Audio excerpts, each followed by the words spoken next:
So, not all that long ago, Seagate came to me, tapped me on the shoulder and said, "Hey Blunty, would you like to do a sponsored video for our new FireCuda Gaming SSD? It's ridiculously fast and I think you'll like it." I said yes, and here we are. Hello again, I am Blunty, and indeed this is one of the most ridiculously, monstrously fast external storage devices on the face of the planet of Earth, that you can get off the shelf right now, before it becomes the future and they make something even faster. But before I show you a bunch of ridiculously large numbers next to a bunch of much, much smaller numbers and some comparisons to show off exactly what this thing can do, would you do me a favor? Leave a comment, make sure you're subscribed, do the thing with the bell, and go ahead and slap a thumb on your way past, when you scroll down to do that stuff. It helps out because the algorithm doesn't like me at the moment. The YouTube algorithm, it's nasty and it's evil and it's bitter. And all I want to do is make content and have people see it. So help me out, please. Sincere smile. So, gaming SSD. That's what they call this thing. That's what it says right there in the box. Gaming SSD. What does that even mean? Well, to me, it means a couple of main things. It means it has to be fast because gamers care about speed. It has to be pretty decent looking because we don't want some boring looking beige office product sitting on our desk. You know, we love our RGB, even in our backgrounds. So fast, good looking, RGB. Let's break those down in obvious order of importance, shall we? And begin with fast. Now, when I said this thing is faster than basically everything else you can snatch off a shelf right now, I really mean it. It's an NVMe drive in an external casing, which isn't all that new of a concept. There have been plenty of these around, but this one has an interface that can utilize the fastest USB standard we currently have, the very fast and stupidly named USB 3.2 Gen 2 X2.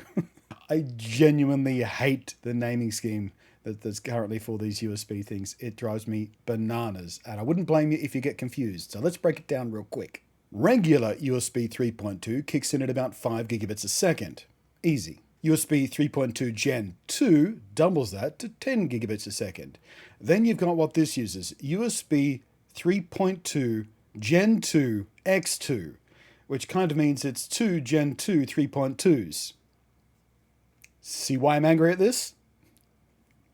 It means its theoretical maximum cap speed is 20 gigabits a second, which is insane. And while this is the most screamingly fast USB you can get, it is still kinda new. Too new for my Threadripper's motherboard from 2017 to have on board. So I got an expansion card from Gigabyte. And make sure you're subbed because I will have a video looking at this in better detail coming up as well. But the main point is if you don't have USB 3.2 Gen 2 X2, you can add it to your machine really easily.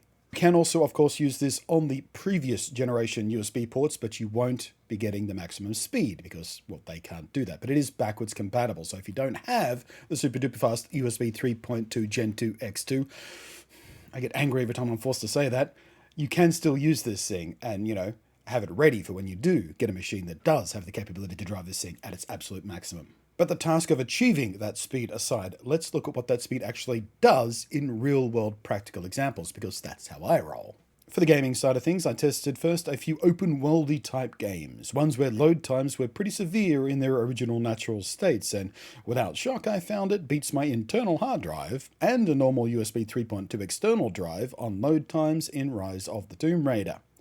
Things got even more dramatic with Fallout 4's load times. Man, this game can be an absolute pig when it comes to load times. I don't have to remind you if you've played it.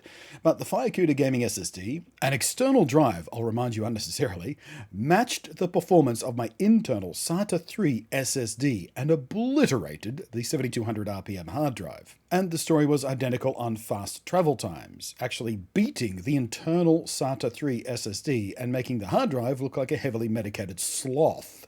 But while this does make the device the best possible choice for an externally stored and portable game library drive, that's not all gamers do. There is also, of course, the matter of backups, and that's where this thing really shines, moving tons and tons of data around really quickly, not just squirting bits of data back and forth while you're gaming. Backing up gigs upon gigs of our precious data is one of the most infuriatingly slow and boring things we do. So boring a lot of us put it off and later regret it. This is the face of experience, bitter regret right here. But the data transfer of large amounts of files with this thing is a literal world changer. Like, I had to run this test several times just to be sure I didn't make some sort of dumb mistake and copying the things into the wrong places or something, but nope. It's ridiculously fast at just soaking up massive lumps of files. And when we do the standard sort of benchmark tests, rather than what I think are the more useful real-world stuff, well, it locks it all in.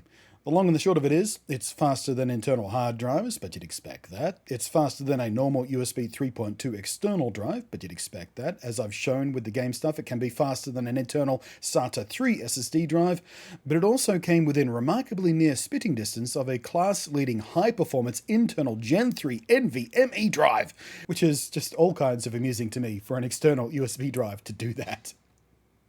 Woo! And as for the last two factors, looks. Well, you've been looking at it. It's great, in my opinion. Slick, elegant, stylish gunmetal grey. It feels really smooth and nice. It's got a little, not too grippy, rubbery bottom of it, but enough to keep it in place on your desk and stop the cable dragging it about too much. And a clean line of RGB controllable light across the top, which, by the way, remembers its settings. So no matter which machine you plug it into, regardless of if you're actually running Seagate's management software, it will stay how you like it. Set it to purple, it'll stay purple. And on the topic of this software, it's simple, clean, easy, has a nice inbuilt backup scheduler to make life nice and easy for that. All in all, it really is a damn nice product with performance like I have literally never seen. Like literally, I've never seen an external drive do what this does, and it's pretty exciting. So thanks to Seagate for sponsoring this look at their shiny new hotness, FireCuda Gaming SSD.